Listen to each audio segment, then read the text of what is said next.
Chers amis, penseurs bissextiles, de nos méridiennes aplaties, nous finirons bien par déprolonger l'hiver. Quoique.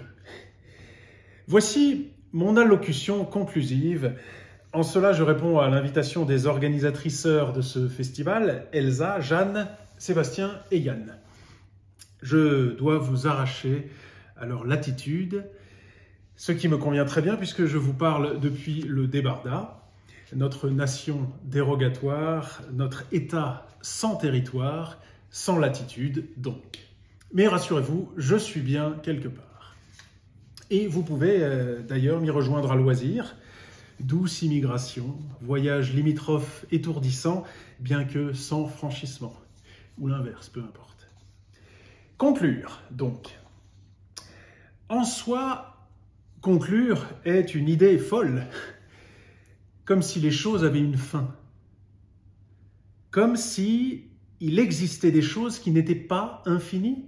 Non, il n'en existe pas. Pas encore.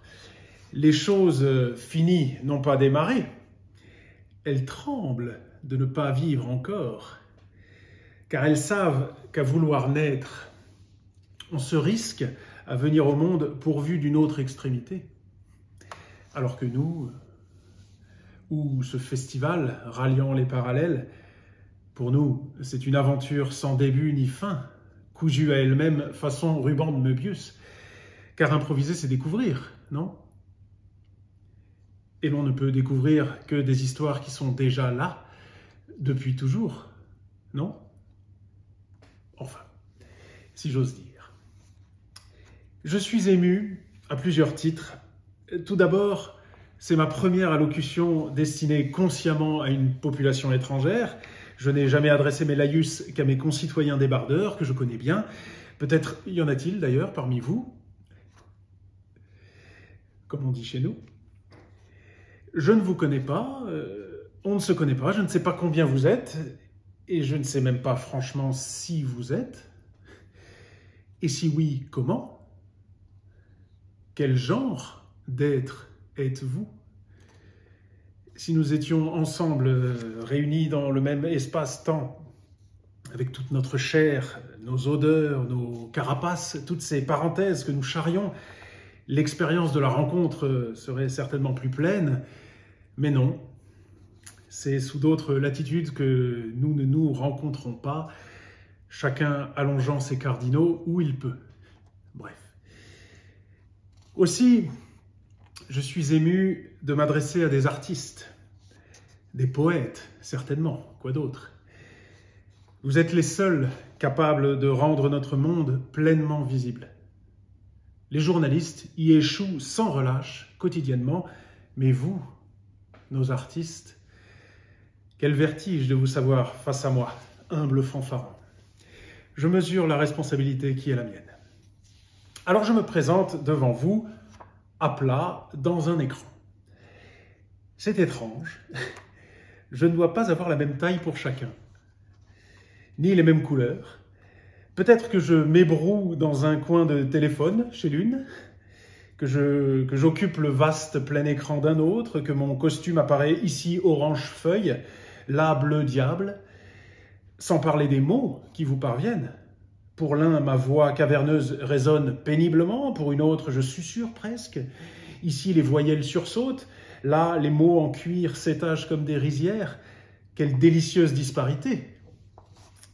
Cette allocution en ligne permet au moins cela. Elle m'offre la multiplicité, la complexité, la charmante inclusivité de toutes ces facettes de moi-même. Une forme d'infinité des représentations. Au fond, elle renseigne plutôt sur celui qui observe, sur celle qui écoute. En cela, je l'aime, mon étamine. Mais je dois malgré tout vous avouer une réelle tristesse que personne ne soit là face à moi. Je veux dire, en vrai, qu'on puisse se regarder dans les yeux. Je crois qu'il n'existe pas de plus grand délice sur cette terre. Deux personnes se regardent dans les yeux et se sourient. Et lorsque j'évoque nos yeux, je songe à ceux que l'on possède tous, ceux qui peuvent prendre la forme d'oreilles ou de mains chez certains, les yeux de notre âme, comme disent les légistes. La première ministre du Débardas me faisait remarquer hier qu'il existait techniquement une impossibilité de se regarder dans les yeux lors d'une conversation vidéo. Pour que l'une ait l'impression que l'autre la regarde dans les yeux, il faut que ce dernier fixe la caméra. Si je ziotais vos visages en ce moment, vous verriez mon regard plongé. Amusante lacune. Un zoom et nos regards s'effondrent. Zoom. Quel merveilleux vocable. Ces deux O sont des yeux. Et voilà encore la promesse de se rencontrer, de sonder nos âmes en souriant. C'est la promesse faite par Zoom. Mais les mots qui doublent la lettre O sont généralement des escrocs, par nature. J'en sais quelque chose et c'est de famille. Un igloo est percé d'alcool.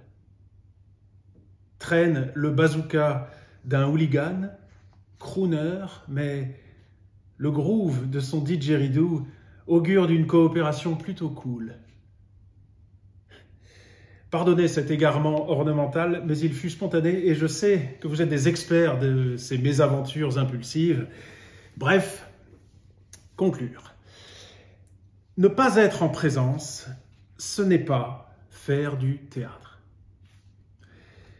C'est autre chose, une chose en plus, mais pas le théâtre. Le théâtre est un lieu de la présence. Il exige la présence et il permet la présence. Celle d'une actrice qui regarde le monde dans les yeux et d'un spectateur qui devient ce monde. Sans présence, pas de théâtre. Ou alors c'est un théâtre de l'absence. Mais alors quel est-il? Car pour constater une absence, il faut être présent. Deux absences s'ignorent. Une absence et une présence se regrettent. Et deux présences se peuplent. Ou l'inverse, peu importe. Je pense que tout cela, tous ces questionnements sur la nature même et le sens de votre art lorsqu'il est pratiqué à distance, vous l'avez ressenti. Tout cela, vous avez dû en faire l'expérience pendant les 2 jours de ce curieux festival et sans être du théâtre, je suis certain que ce fut une recherche exaltante. Je sais que ce fut un crève-cœur de devoir se contenter de cette version en ligne. Un crève-cœur. Mais je crois que c'est un mal pour un bien. Après s'être crevé le cœur, on n'a d'autre choix que de le recoudre. Laissez-le percer, il finira par ressembler à une sacoche et vous risquez d'y perdre quelque chose. Alors, après cette conclusion, je vous en conjure, levez-vous, cœur crevé, et courez vers quelqu'un. Le reste, c'est de la poésie.